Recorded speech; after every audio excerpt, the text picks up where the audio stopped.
النهارده الخميس نادي ما فيش فيه عندي مشكله واحده. فانا بقول هذا الاعلام المحتضر، انا طبعا انت صعبان عليا في السن ده، انت عندك حوالي 62 سنه وتضارب 10 سنين كده، لكن انا بقول لك من فضلك يا ابني انا خايف عليك يجي لك ضغط وسكر وقلب وتقع في الاستديو. احنا بامر الله وتوفيق من ربنا مكملين مشوارنا لسبب بسيط جدا. خلاص انا عندي الاستاذ محمود معروف انا ماسكه الملف كذا مثلا الاعلامي في نادي الزمالك، عندي الملف الاجتماعي ماسكه الاستاذ فلان الفلاني، وزعنا ملفات على اعضاء النادي العاملين. الدكتور كمال درويش المنافس القوي اللي فرق بينه وبينه في الاصوات، احنا عيناه مستشار متطوع لنادي الزمالك، ولو الاستاذ ممدوح عباس عايز يمد ايده ولينا ايراد هنمد له 24 ايراد. ما عندناش مشاكل مع حد، المشكله عندك انت اللي محتاج تتعالج يا ابني نفسيا. حركه صبعك، حركه ضوافرك، بتكفف في ايدك، كتفك اللي يقعد يتهز على طول، من فضلك. وحسابي بقى مش معايا بعد كده، انا بحذر محمد الامين، بقول له يا محمد امين مالكش دعوه بنادي الزمالك والافندي اللي عندك، والا هيبقى مصيرك مصير سما المصري. كلامي واضح وانا ما بعرفش اهزر، كلامي واضح. بقول لك يا محمد يا امين من فضلك اعمل برنامج انتقد فيه نادي زي انا رئيس نادي، قول ان انا فاشل، قول ان انا راجل كذاب، قول اي حاجه، لكن حضرتك هتجيب لنا واحد يقعد امبارح كلام انه وزير الداخليه ما عندوش فكره عن اجتماع مع لجنه الانديه، يوم النهارده يحصل الاجتماع يقول لك وزير الداخليه اشترط ومين صاحب الدعوه. يا استاذ الفاضل وضيوفك الكرام، الدعوه اللي وجهها هو مرتضى منصور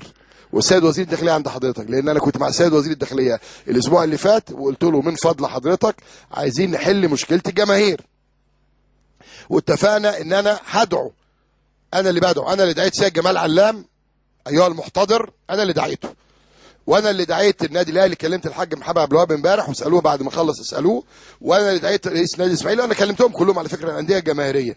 فانا عايز اقول لك من فضلك ابعد عن نادي الزمالك، نادي الزمالك لن يعود مره اخرى للخلافات، انت دمرته في 2005، احنا كلنا متنبهين، مشكله اسماعيل ومرتضى ومشكله مرتضى وياسر، الكلام ده انتهى الى الابد. مجلس اداره محترم متجانس، كلهم تقريبا من قائمه واحده، حتى اللي ما كانش معانا في القائمه بنقول له هو اخ عزيز، راجل الناس انتخبته، ليه دور مؤثر، يعني رحابه وبرجيله ما كانش في القائمه لكن واخد ملف مهم جدا بيشتغل فيه، واخد بالك، الاخ هاني زاده واخد ملف تاني بيشتغل فيه، لكن احنا كل يوم بقى مش فاضيين يكسر الصوابع. ووزير الداخليه ما عارف امبارح قال لك وزير الداخليه قال ما عنديش فكره، النهارده كان رد من وزير الداخليه، كان في لقاء المفروض امبارح مع وزير الداخليه يا استاذ مدحت اتاجل لان في 2 ضباط شرطه استشهدوا، واحد في اسكندريه في الامن المركزي، والسيد العميد احمد اللي توفى في 6 اكتوبر. فمش ممكن يبقى السيد وزير الداخليه عنده جنازتين واحنا نروح نتكلم عن جماهير، يعني حتى من باب الادب والذوق واللياقه ما ينفعش. فيا كابتن مدحت، انا السيد الوزير امبارح راجل مؤدب جدا ومحترم جدا، هو اللي طلبني وقال لي ممكن ناجل الاجتماع لبكره الساعه 1،